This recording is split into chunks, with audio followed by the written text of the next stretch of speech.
ओम शांति। आज 9/5/2025 की बाबा की प्रातः मुरली है। मधुबन से बाप दादा बोले, मीठे बच्चे जी बाबा, तुम्हें नशा रहना चाहिए कि जिस शिव की सभी पूजा करते हैं वह अभी हमारा बाप बना, हम उनके सन्मुख बैठे हैं। तो हमें नशा बाबा चढ़ा रहे हैं और हमें ये नशा हमेशा रहना चाहिए कि वो बाबा जो दुनिया जिसको अभी ढूंढ रही है और हमें तो मिल चुका है और हमारे सामने बैठा है, तो हमें कितना नशा चढ़ना चाहिए। फिर आज की मुरली से प्रश्न है, मनुष्य भगवान से क्षमा क्यों मांगते हैं? क्या उन्हें क्षमा मिलती है? उत्तर है, मनुष्य समझते हैं हमने जो पाप कर्म किए हैं उसकी सज़ा भगवान धर्मराज से दिलाएंगे, इसीलिए क्षमा मांगते हैं। लेकिन उन्हें अपने कर्मों की सज़ा कर्म भोग के रूप में भोगनी ही पड़ती। भगवान उन्हें कोई दवाई नहीं देता, गर्भ जेल में भी सजाएं भोगनी हैं। साक्षात्कार होता है कि तुमने यह किया है, ईश्वरीय डायरेक्शन पर नहीं चले हो, इसीलिए ये सजा है। भगवान यहाँ कर रहे कि मैंने जो तुम्हें डायरेक्शन दिया था तुमने नहीं किया, तो सज़ा तो भुगतनी ही पड़ेगी। तो आज की मुरली से जो गीत बजा है, तूने रात गंवाई सोई के, दिवस गंवाया खाए की। ओम शांति। यह किसने कहा? रूहानी बाप ने कहा। वह है ऊंच ते ऊंच सभी मनुष्यों से भी, सभी आत्माओं से भी ऊंच सबसे आत्मा ही है ना। शरीर तो पाठ बजाने के लिए मिला है। अभी तुम देखते हो सन्यासियों आदि के शरीर का भी कितना मान होता है, अपने गुरुओं आदि की कितनी महिमा करते हैं। यह बेहद का बाप तो गुप्त है। तुम बच्चे समझते हो शिव बाबा ऊंच ते ऊंच है, उनमें ऊंच कोई है नहीं। धर्मराज भी उनके साथ है, क्योंकि भक्ति मार्ग में क्षमा मांगते हैं। हे भगवान, क्षमा करना। अब भगवान क्या करेंगे? यहाँ गवर्नमेंट तो जेल में डालेगी, वह धर्मराज गर्भ जेल में दंड देते हैं। भोगना भी भोगनी पड़ती है, जिसको कर्म भोग कहा जाता है। अभी तुम जानते हो कर्म भोग कौन भोगते हैं? क्या होता है? कहते हैं, हे प्रभु क्षमा करो, दुख हरो, सुख दो। अब भगवान कोई दवाई करते हैं क्या? वह तो कुछ कर ना सके, तब भगवान को क्यों कहते हो? क्योंकि भगवान के साथ फिर धर्मराज भी है। बुरा काम करने से ज़रूर भोगना पड़ता है। गर्भ जेल में सज़ा भी मिलती है। साक्षात्कार सब होते हैं, बिगर साक्षात्कार सज़ा नहीं मिलती। गर्भ जेल में तो कोई दवाई आदि नहीं है, वहाँ सज़ा भोगनी पड़ती है। जब दुखी होते हैं तब कहते हैं, भगवान इस जेल से निकालो। अभी तुम बच्चे किसके सामने बैठे हो? ऊंच ते ऊंच बाप है, परंतु है गुप्त, और सभी के तो शरीर देखने में आते हैं।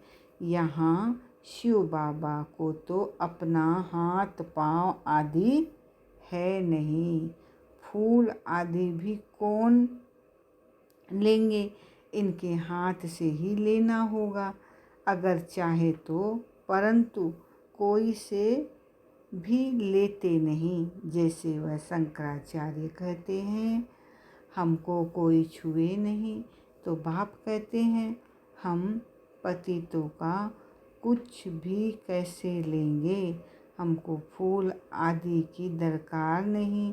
भक्ति मार्ग में सोमनाथ आदि के मंदिर बनते हैं, फूल चढ़ाते हैं, परंतु मुझे तो शरीर है नहीं, आत्मा को कोई छुएगा कैसे।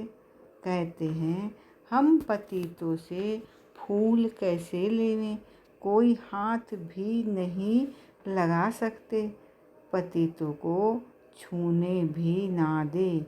आज बाबा कहते कल फिर जाकर नरकवासी बनते, ऐसे को तो देखे भी नहीं। बाप कहते हैं मैं तो ऊंचते ऊंच हूँ। इन सब सन्यासियों आदि का भी ड्रामा अनुसार उद्धार करना है। मुझे कोई जानता ही नहीं। शिव की पूजा करते हैं, परंतु उनको जानते थोड़े ही हैं कि ये गीता का भगवान है और यहाँ आकर ज्ञान देते हैं। गीता में भी श्री कृष्ण का नाम डाल दिया।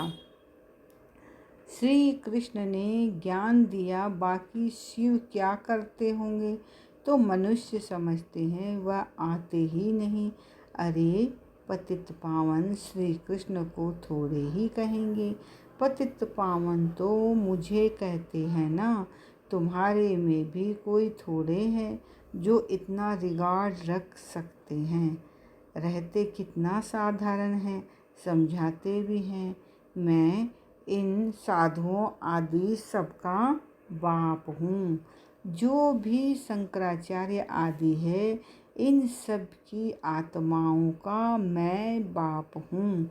शरीरों के बाप जो है वह तो है ही, मैं हूँ सभी आत्माओं का बाप। मेरी सब पूजा करते हैं। अभी वह यहाँ सन्मुख बैठे हैं, परंतु सभी समझते थोड़े ही हैं कि हम किसके सामने बैठे हैं। आत्माएं जन्म जन्मांतर से देह अभिमान पर हिरी हुई है, इसीलिए बाप को याद नहीं कर सकते, देह को ही देखते हैं। देही अभिमानी हो तो उस बाप को याद करे और बाप की श्रीमत पर चले। बाप कहते हैं मुझे जानने के लिए सब पुरुषार्थी है, अंत में पूरे देही अभिमानी बनने वाले ही पास होंगे, बाकी सब में जरा जरा देह अभिमान रहेगा।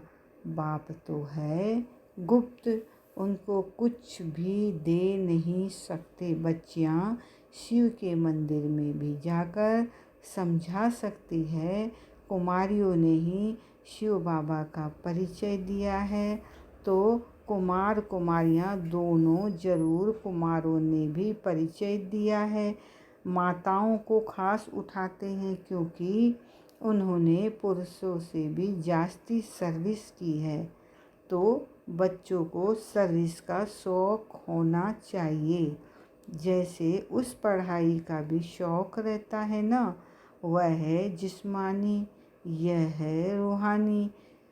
जिस्मानी पढ़ाई पढ़ेंगे या ड्रिल आदि सीखेंगे, मिलेगा कुछ भी नहीं। समझो अभी किसको बच्चा जन्मता है तो धूमधाम से उनकी छठी आदि मनाते हैं, परंतु वह पाएंगे क्या, इतना समय ही नहीं जो कुछ पा सके। यहाँ से भी जाकर जन्म लेते हैं, परंतु वह भी समझेंगे तो कुछ नहीं। यहाँ का बिछड़ा हुआ तो जो सीख कर गया होगा उसी अनुसार छोटेपन में ही शिव बाबा को याद करता रहेगा। यह तो मंत्र है ना, छोटे बच्चों को सिखलाएंगे। वह बिंदु आदि तो कुछ समझेगा नहीं, सिर्फ शिव बाबा करते रहेंगे। शिव बाबा को याद करो तो स्वर्ग का वर्षा पाएंगे। ऐसे उनको समझाएंगे तो वह भी स्वर्ग में आ जाएंगे, परंतु ऊंच पद नहीं पा सकेंगे। ऐसे बहुत बच्चे आते हैं, शिव बाबा कहते रहते हैं, फिर अंतमति सो गति हो जाएगी। यह राजधानी स्थापन हो रही है। अब मनुष्य शिव की पूजा करते हैं, परंतु जानते थोड़े ही हैं। जैसे छोटा बच्चा शिव शिव कहते हैं, समझते नहीं। यहाँ भी पूजा करते हैं, परंतु पहचान कुछ भी है नहीं, तो उनको बतलाना चाहिए, तुम किसकी पूजा करते हो? वही ज्ञान का सागर, गीता का भगवान है, वह हमको पढ़ा रहे हैं। इस दुनिया में और कोई मनुष्य नहीं जो कह सके कि शिव बाबा हमको राजयोग पढ़ा रहे हैं। यह सिर्फ तुम जानते हो, सो भी भूल जाते हो। भगवानुवाच, मैं तुमको राजयोग सिखलाता हूँ। किसने कहा? भगवानुवाच, काम महाशत्रु है, इस पर जीत पहनो, पुरानी दुनिया का संन्यास करो। वह है शंकराचार्य, ये है शिवाचार्य, वह हमको सिखलाते हैं। श्री कृष्ण आचार्य नहीं कह सकते, वह तो छोटा बच्चा है। सतयुग में ज्ञान की दरकार नहीं रहती। जहाँ जहाँ शिव के मंदिर है, वहाँ तुम बच्चे बहुत अच्छी सेवा कर सकते हो। शिव के मंदिरों में जाओ, माताओं को जाना अच्छा है, कन्याएं जाए तो उससे अच्छा है। अभी तो हमको बाबा से राज्य भाग लेना है। बाप हमको पढ़ाते हैं, फिर हम महाराजा महारानी बनेंगे। ऊंच ते ऊंच बाप ही है, ऐसी शिक्षा कोई मनुष्य दे ना सके। यह है ही कलयुग, सतयुग में था इनका राज्य। यह राजा रानी कैसे बने? किसने राजयोग सिखलाया? जो सतयुग के मालिक बने, जिसकी तुम पूजा करते हो, वह हमको पढ़ाकर सतयुग का मालिक बनाते हैं। ब्रह्मा द्वारा स्थापना, विष्णु द्वारा पालना। पतित प्रवृत्ति मार्ग वाले ही पावन प्रवृत्ति मार्ग में जाते हैं। कहते भी हैं, बाबा हम पतितों को पावन बनाओ, पावन बनाकर यह देवता बनाओ। वह है प्रवृत्ति मार्ग। निवृत्ति मार्ग वालों का गुरु बनना ही नहीं है। जो पवित्र बनते हैं उनके गुरु बन सकते हैं। ऐसे बहुत कंपेनियन भी होते हैं, विकार के लिए शादी नहीं करते हैं। तो तुम बच्चे ऐसी ऐसी सर्विस कर सकते हो। अंदर में शौक चाहिए। हम बाबा के सपूत बच्चे बन क्यों ना जाकर सर्विस करेंगे? पुरानी दुनिया का विनाश सामने खड़ा है। अब शिव बाबा कहते हैं, श्री कृष्ण तो हो ना सके, वह तो एक ही बार सतयुग में होगा। दूसरे जन्म में वही फीचर, वही नाम थोड़े ही होगा। 84 जन्म में 84 फीचर्स। श्री कृष्ण यह ज्ञान किसको सिखला ना सके? वह है श्री कृष्ण कैसे यहाँ आएंगे। अभी तुम इन बातों को समझते हो। आधा कल्प अच्छे जन्म होते हैं, फिर रावण राज्य शुरू होता है। मनुष्य हूबहू जैसे जानवर मिसल बन जाते हैं, एक दो में लड़ते झगड़ते रहते हैं, तो रावण का जन्म हुआ ना। बाकी 84 लाख जन्म तो है नहीं, इतनी वैरायटी है, जन्म थोड़े ही इतने लेते हैं। तो यह बाप बैठ समझाते हैं, वह है ऊंच भगवान, वह पढ़ाते हैं। नेक्स्ट में फिर यह भी तो है ना, नहीं पढ़ेंगे तो किसी के पास जाकर दास दासियाँ बनेंगे। क्या शिव बाबा के पास दास दासी बनेंगे? बाप तो समझाते हैं, पढ़ते नहीं हो तो जाकर सतयुग में दास दासियाँ बनेंगे। जो कुछ भी सर्विस नहीं करते, खाया पिया और सोया, वह क्या बनेंगे? बुद्धि में आता तो है ना, क्या बनेंगे? हम तो महाराजा बनेंगे, हमारे सामने भी नहीं आएंगे, खुद भी समझते हैं ऐसे हम बनेंगे, परंतु फिर भी शर्म कहाँ, हम अपनी उन्नति कर कुछ पालेवे समझते ही नहीं। तब बाबा कहते हैं, ऐसे मत समझो, यह ब्रह्मा कहते हैं, हमेशा शिव बाबा के लिए समझो।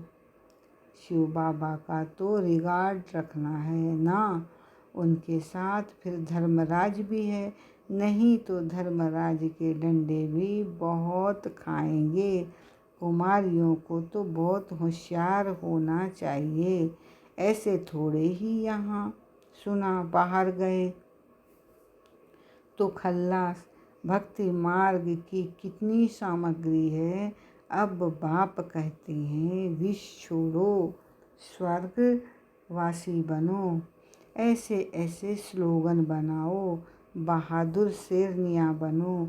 बेहद का बाप मिला है, फिर क्या परवाह।